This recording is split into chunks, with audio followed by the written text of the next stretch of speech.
feet of the chamber on them. And how do you do that? First 6 seconds, point A to point B, everything you got. Everything you got. Turn that shit up. Let's go. Welcome to the Scoop World Order. It is Monday. We just had the biggest win of the season out at Happy Valley. We defeated a very, very good Penn State team. Dominant victory by Ohio State, 44-31. Huge win for Ryan Day for the troops out there. Nice little slide of cupcakes coming up with Northwestern and the likes as we march towards Michigan. So we have the latest. I have Bill Greene on the show today to give his thoughts on the game. I'll give you some of mine as well.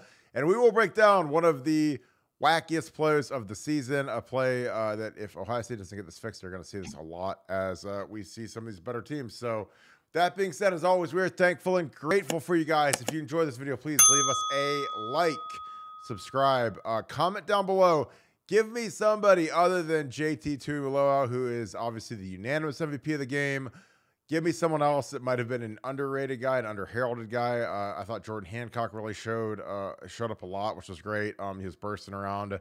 I thought the line played well in the insane amount of noise that they went against. But give me some of your guys that are maybe a little more under the radar. I know it's easy to go Marvin, it's easy to go JT, CJ. Who are some guys you noticed that you're excited about coming down the stretch? That being said, I'm going to bring in my man, Bill the Bank Greene. Bank, how are you tonight? Good, man. Hanging right in there. Hanging right in there. So this was, it was kind of a gift because Big Noon Kickoff makes this. This is a very formidable environment, but there's nothing like that place at night. So thank God we got to play them at noon. I know you watched the game. You're the kind of guy that you watch it one time live. You watched it a few other times on tape just to really have a good feel for it. What were your takeaways from a really nice win out at Penn State this year? Yeah, it was a really nice win, and people can get upset, that Ohio State kind of struggled, but I mean, it's rare that you're gonna have a season where you just beat everybody 52-3. It's fun, everybody laughs. It just doesn't work that way. I mean, I think Georgia's a great football team. I mean, I think you do too. Georgia was on the ropes at Missouri. Missouri's not as good as Penn State. So in every national championship season, there comes a time where you got to pull one out of your butt, and that's just the way it is. I mean, you can look back to the Craig Krenzel days. You can look back to the Urban Meyer National Championship where they didn't pull one out of their butt, and Virginia Tech kicked their butts. They still won a national title. They struggled with, it was one of the service academies that year. They struggled early too. So, man, this is win and move on. And that was a tough place to play. I don't know what James Franklin does, but I mostly watch him when they play Ohio State, and he's got that team always ready to play Ohio State. There's a talent differential that usually ends up being the difference, but his team takes the field. They think they're going to win. And not all Big Ten teams feel that way when they play Ohio State. They're convinced they're going to win that game. And they play that way. They don't flinch. I mean, and it was what a lot of people thought it was going to be, man. It's a dogfight, and you have to find a way to win. Your big-time players have to. It's cliche, but it's so true. The main dudes got to be the main dudes, or you're going to get beat, so – CJ, Marvin, JTT, I mean, they did what they needed to do. And, if Ohio State does go on and win a national title this year, they're probably going to look back at this game as a game where they learned how to win. You don't learn how to win by throwing high pops over the top of Rutgers. It just doesn't work that way. You got to grind and you got to find a way. You got to dig deep. And that's what they did here. So I am probably more encouraged today about their chances of winning in the playoffs than I was before this game. All those 42-3 games, they don't really mean much to me because I think anybody beat those teams 42-3 if you have that much of a talent differential. When you got 5-star receivers being covered by 2- and 3-star DBs, it's over. These DBs for Penn State are good. They've got a couple of NFL guys back there. So I think it was a great win. And I think there's so much team building comes out of this in terms of confidence. And when you're down 4 in the fourth quarter to Bama in the playoffs, I think you now know how to get it done. Couldn't agree more. I think that when you go out to a place like Beaver Stadium, a place where I've played twice, I've coached there once, it is, you just want to win by 1 point. And you can let the critics, say, well, the running game was bad, or this blocking wasn't good, or the missed the tackle. Again, it's like when we played Michigan. I just want to win by 1 point. That's it. If people want beauty contests and points like that, like you just want to win by one. Like if we play Georgia, I just want to win by one.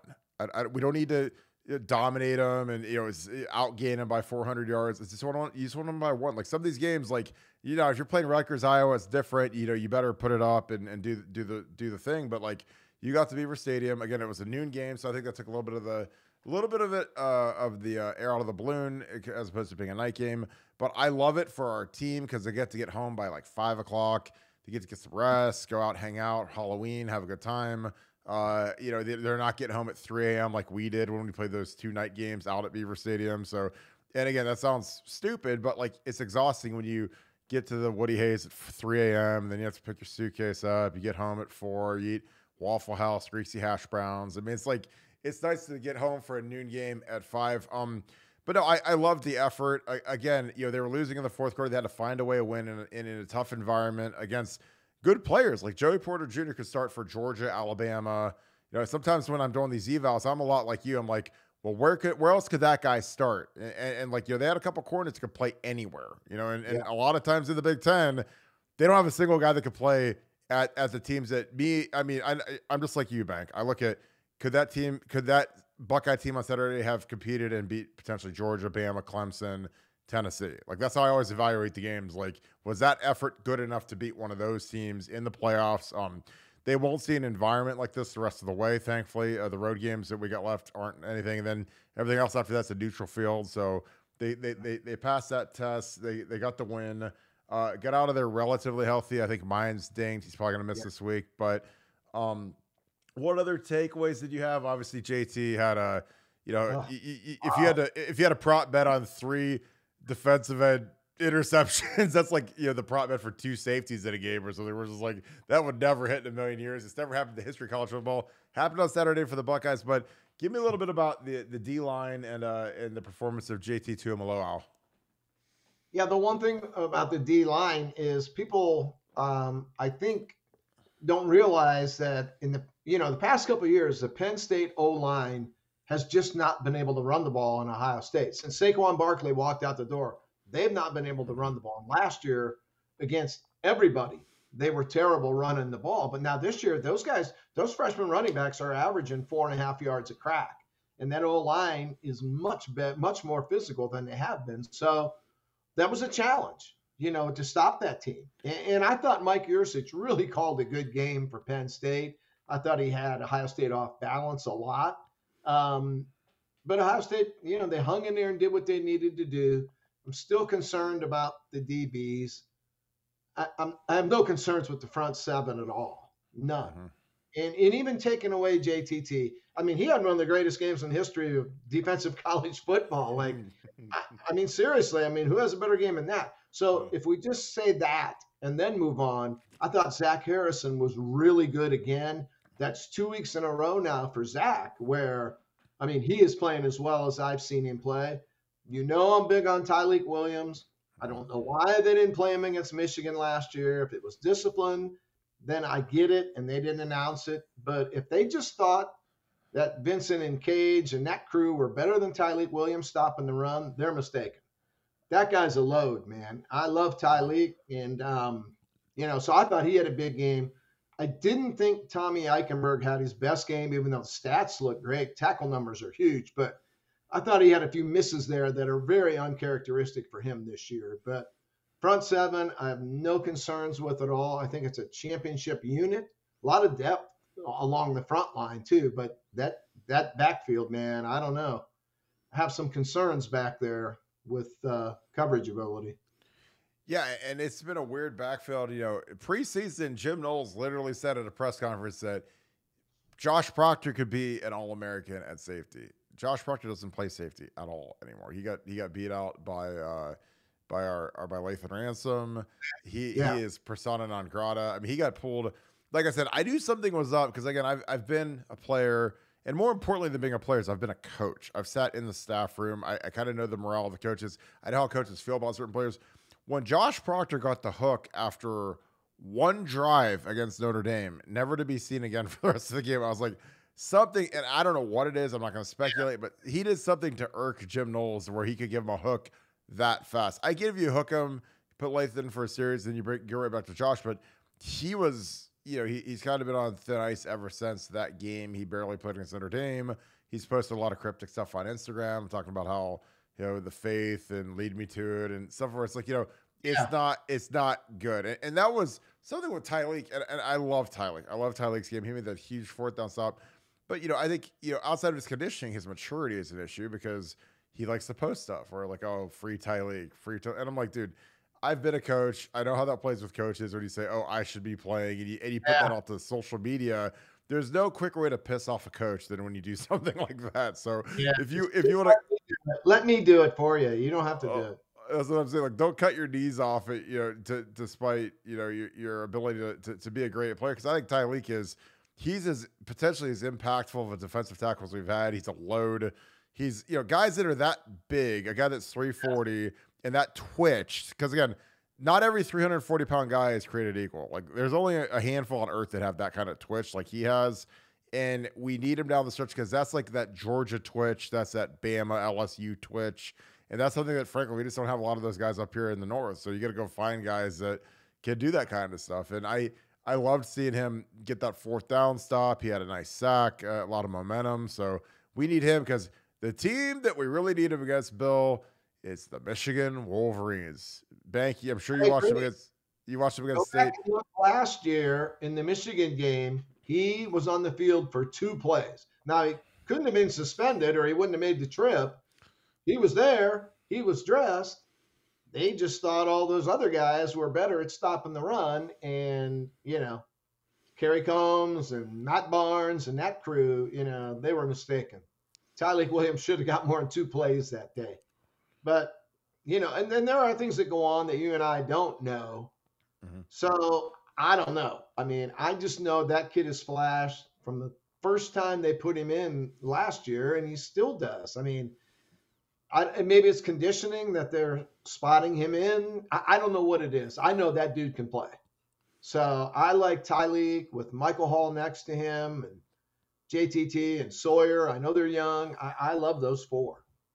And then, Zach deserves to be on the field too. But see, last week against Iowa, Zach was great. And I think Zach was only in for maybe 25 plays last week. So maybe spotting him keeps him fresh and makes him a better player too. So I don't know. I'm impressed with the front 7. Or I guess it's front 6 because they play the 5 DBs. But I have no concerns with those. Those DBs, man, I don't know. I think it's kind of shaky back there. And I think it's, probably time for Hancock to be full-time starter. Yeah, I thought he flashed. I thought Denzel was a little better. I thought JK got roasted a few times. JK, we ran that cover 0 blitz early on the first touchdown, and you have to make that tackle. And JK just bounced off of him like it was a bumper car. And that's you give up a 50-yard touchdown in Happy Valley and Beaver Stadium, and those guys have been drinking moonshine since 5 a.m. and they get really, really, really loud.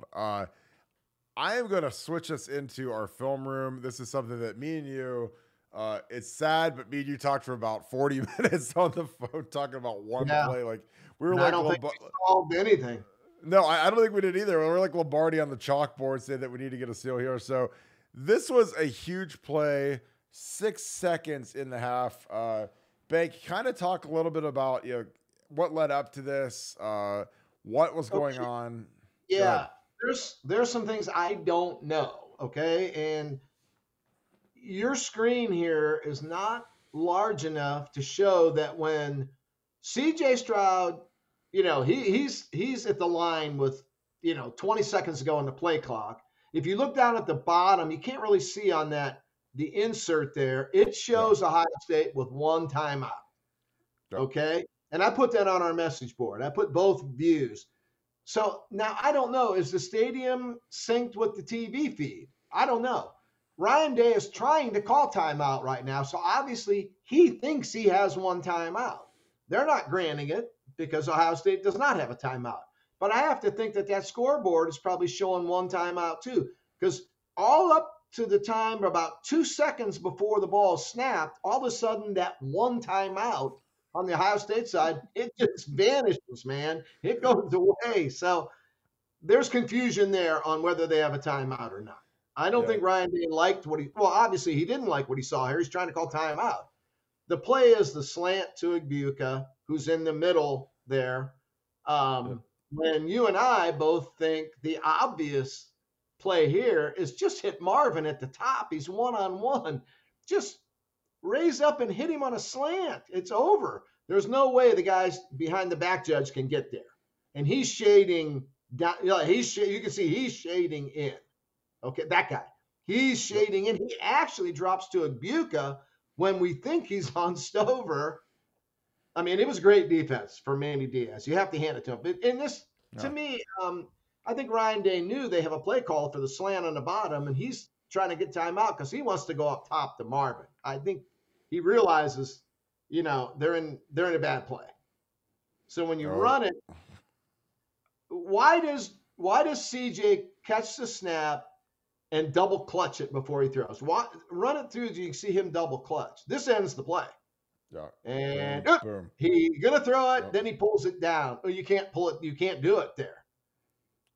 The ball's got to be thrown into the stands. If you don't like what you see, why does he double clutch this and not just fire it to Igbukah?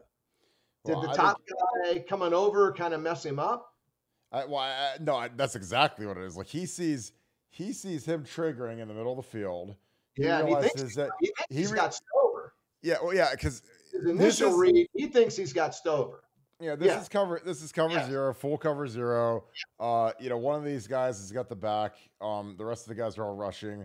That's what the pre-snap look is. And again, this is credit to Manny Diaz. This is like you play one-on-one basketball. A guy hits you the crossover and hits a layup. You just say, "Hey, great move." Go back the other way. That's kind of what this is. So this looks like cover zero. The last second, and there's 7 guys up here. So this is. When you run a 6-man protection, you got 5, and plus you got Trey here, to fill it up.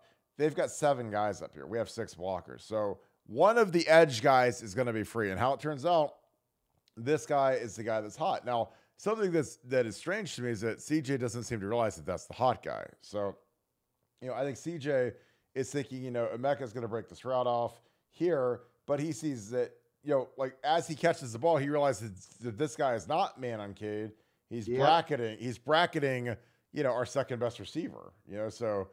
Then a guy on that 7 drops. One of the 7 rushers drops, and he didn't expect that. He drops and he drops. They both drop. Yeah. So they're dropping to take, the area where Cade's going to, and these guys bracket. And again, this is a scrape on Manny Diaz. I mean, we can't, it's easy for me and like we talked about earlier. It's easy on us on Sunday night when we're eating pizza and drinking wine and watching it 15 times. Exactly. Whether or not, like CJ, and again, why does he flinch here though? Why didn't he just throw it? Igbukah's open, hit him. Well, the coverage had to have screwed him up. I think that this guy, well, that's exactly what it is. Because when he knows Cade's about to come here, and this guy's triggering here, he's thinking if he breaks here that he could be throwing a pick 6 the other way. That's what it is. Throw it up in the stands. You can't double clutch it. Oh, absolutely. I think that he's surprised by the look. Yeah. And again, if we're honestly lucky that this guy, because the way he hit CJ, this ball could go to here, and you could have a 2016 scoop and score right at the half, and the whole stadium would probably collapse because it would be so loud. But again, now, if you run it back to where the pre-snap, now, at this point, Ryan Day is sprinting down the sidelines trying to call timeout. Yes. Why do you think he's calling timeout? Because he has a loser play called. He knows that with this protection they have called, and the fact that they don't have a built-in sight or a hot here, you're gonna get cooked. You don't have an answer for this look. And again, I don't know. I know about Ryan's system. I know enough to be dangerous about Ryan's system. I know. In older systems with Urban, we could get right to no. We used to call this no deep because there's no safety deep. It's just straight man coverage, cover zero. So we called this no deep. And when we used to do this with Urban, when we had Braxton and he had Tebow and those guys, that was like, all right, everyone cut your routes instead of running whatever you're running to the corner, you cut it instead of running it at 10 yards, you cut it to 8 or 7 yards, and then you run your route. So, and a lot of these times they just all turn into slants because, like if you've got middle of the field free here and you've got, this guy is likely either on Cade and he hasn't been a bracket guy. I mean, there's nobody in the middle of the field to cover Marvin. Right. Like Marvin could take about 3 steps, hit a slant, like 1, 2, 3, boom. I mean, if he hits a slant here, who's covering him? Marvin's the best receiver. The guy's playing off coverage. Well, yeah, and I mean, like he has no help, and again, like this is all solid protection here. This is good. So the weird thing to me, and again, like Ryan Day's forgotten more about offense than I'll ever know, but generally, like when there's a hot guy, you generally throw on his side so you can at least see him, or you at least drift away from him, because he is going to kill you. Like, I mean, we don't have a blocker for that guy. So you have to beat that guy with your throw. And CJ he's just kind of out to lunch here where he's just like, there, pump fake. And then it was over, man.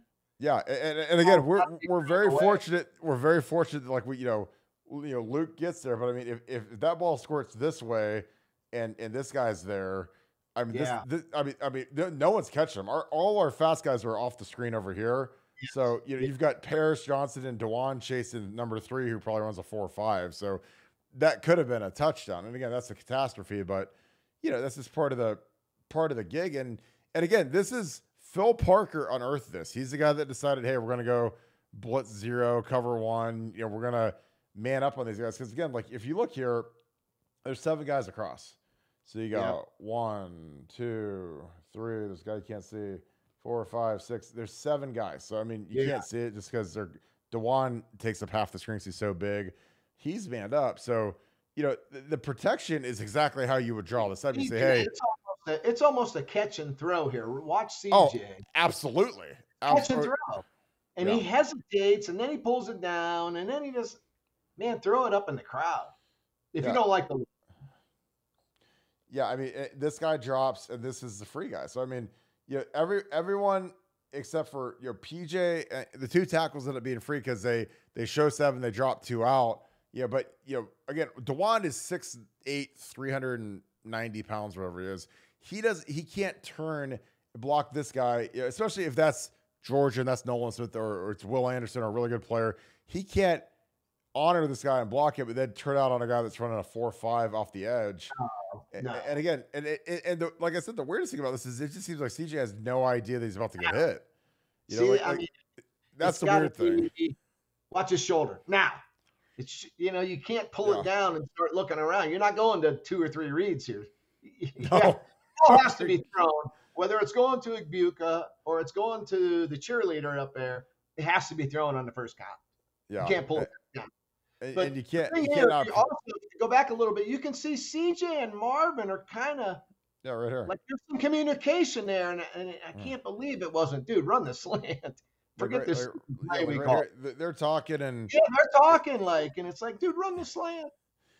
Yeah, because I mean, like Marvin. And it's a catch and throw by Stroud. He gets the snap and it's gone. Now to Marvin. I mean, Marvin doesn't even run a route. I mean, Marvin doesn't even look until CJ's about to die, and CJ doesn't even know that he exists. So again, like, it's strange to me. I'm sure that Ryan and Kevin Wilson are sitting in the staff meeting because they wanted to call the timeout, though, Kirk. They knew it was jacked up. They could see before. That's why Ryan's running down there as fast as he can to get a timeout that he doesn't have, but it shows that he has one, but he doesn't.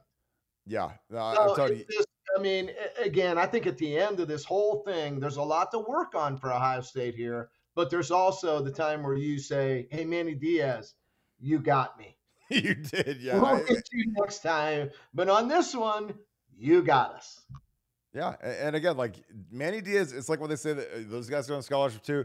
Manny Diaz probably making $1.5 million to be a D coordinator. He's a former Miami head coach. Like he was a really good coach before he was at Miami. That's how he got the Miami Hurricanes job. So give him credit. Again, this isn't this isn't like some video game where you can just win every rep and everything's always easy. Like there's going to be some times where they have good players. In Penn State, if Ohio State has 9 out of 10 talent, Penn State probably has 6-ish, 7-ish. So They're good.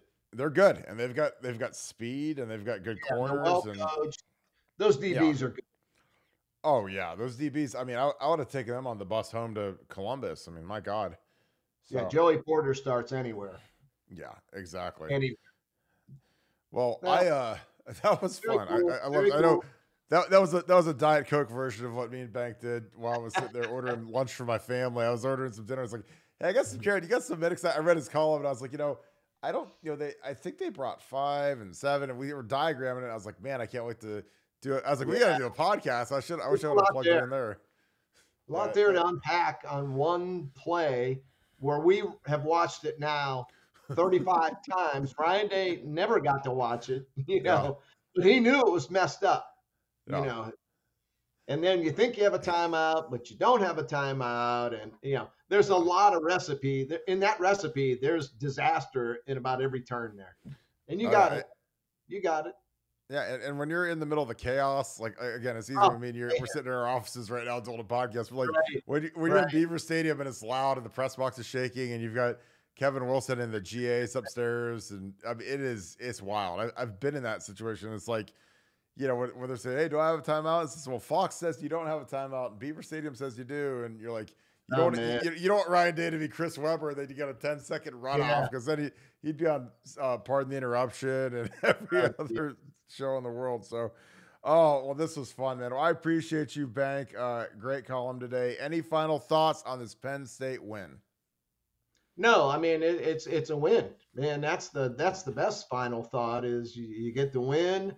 You move on. You got a couple weeks to relax now. You get ready for Michigan, and I think they're set for where they want to be right now. At this point in the season, I think they're right where they want to be. I do think there's going to be a residual benefit from this game that helps them somewhere else. Oh, yeah. Where beating Rutgers and Michigan State and Arkansas State, I mean, this is the game where you learn how to win. This is when you're in that next tough spot against Georgia when you're down 6 with 3 minutes to go. You've been there. Yep. Where if you're beating Rutgers every week, you ain't been there before, man. And it's pressure. I love to see how people respond to pressure. And I thought CJ and the guys really responded well in a game that could have been a losable game. You're losing in the fourth quarter, and you're in a nasty place to play. That's pressure, And we hadn't seen CJ in too many cases where he's got to bring a team back being behind in the fourth quarter where he does it, And here he did it. So I think it benefits Ohio State down the road when they're in that situation again. I think they get a lot from. I think if they win the national championship this year, I think they're going to talk about the fourth quarter in Penn State. Yeah, I couldn't agree more. I think that when you go through these games harden you up. You learn how to win. Again, you can't all be on easy mode in Rutgers at home and noon game. And this is, you're in Happy Valley. They score a touchdown in the fourth quarter. The place is on fire, insane, crazy. And, there's teams in the past that would have wilted and not got the job done. And these guys did. And last year's team doesn't win this game. Oh, God, no. Because Clifford threw CJ 370 yards. I mean, that's a real thing. And against last year's defense, it's probably 500 yards. I don't know that last year's offense. Yeah. I don't know that last year's CJ is as good as this year's CJ.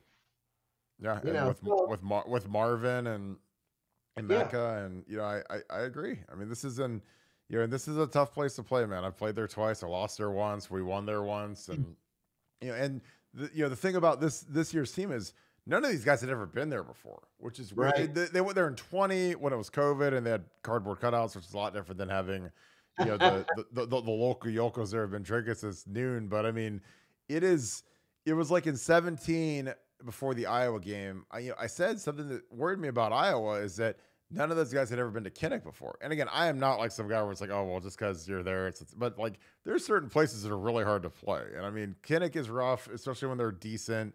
Penn State is the worst place in the universe to play. And I told Urban Meyer that. I told Zach Smith that. When I was sitting there in 12, I'm like, look, this is the loudest stadium in the country. They're like, oh, well, we've played in LSU at Death Valley at night, and we've played in, and I was like, well, I don't give a shit. Like, I've played here 3 times, and this place is louder. I don't know if they pump noise in. I think they have to pump noise because there's no way that human beings can be as loud as this place is. But, and then they got it that next Sunday morning in the staff room. They're like, you're right, it is louder than LSU. And I was like, I told you. Like, I wasn't like trying to just pump up the Big Ten. I don't care. But it's just like, I played there, and we played there in 05, and that was the loudest crowd in the history of football. It was unbelievable, and they beat us, and I got hurt, and it sucked. So, but now we're on to Northwestern and a nice big old fat cupcake this week, Bang. So, as always, my man, I appreciate you. You have a great rest of your night. I'm going to wrap this thing up.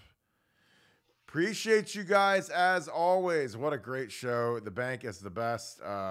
He is really killing it on Buckeye Scoop. A lot of big updates coming on recruiting this week. We catched up with some of these guys, Mateo Uiagalelei. His dad was out of Texas A&M this week. There's some wildness going on, but that's why you guys are on BuckeyeScoop.com. We appreciate you guys. If you enjoyed this episode, please leave us a like. If you are listening to us on an audio format, Apple Podcasts, Spotify, whatever your podcast is yours, please leave us a 5-star review. I appreciate you guys as always. Comment below. A new question. Who is the player that needs to step up the most down the stretch for the Buckeyes to defeat the Michigan Wolverines in roughly a month? So appreciate you guys so much. If you haven't joined Buckeye Scoop yet, you guys are missing out. It is a fantastic experience. I'm about to jump on there right now. But great show. Another great day. Get on the boards. This is going to be a blast tonight. Get ready for a little bit of late night football, and I hope you guys have a great rest of your day. Thank you so much, Buckeye Nation. Thank you, Scoop family. You guys have a great rest of your day. Go Bucks.